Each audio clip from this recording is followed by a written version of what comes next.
রবিবার দিন আমরা চলে গিয়েছিলাম বাজারে। শনিবার আর রবিবারই এখানে মূলত বাজার বসে সন্ধ্যের দিকে।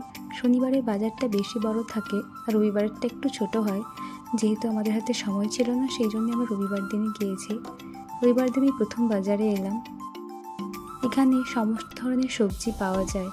প্রায় ৩-৪ কিলোমিটার এরিয়া জুড়ে শুধু সবজি আর ফলের দোকান। আর মাছ আর মাংসের একটা আলাদা জায়গায় বসে।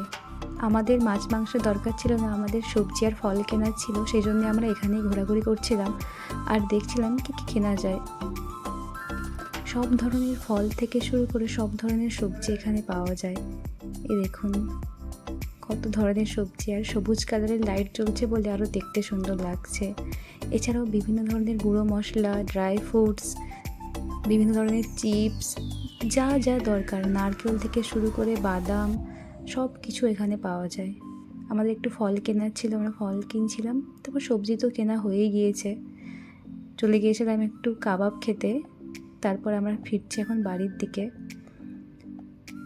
প্রায় 1-1.5 ঘন্টা বাজার করার পর আমরা চলে এসেছি আমাদের বাড়ির দিকে। ভিডিওটা কেমন লাগলো আপনারা জানাবেন কমেন্টের মাধ্যমে।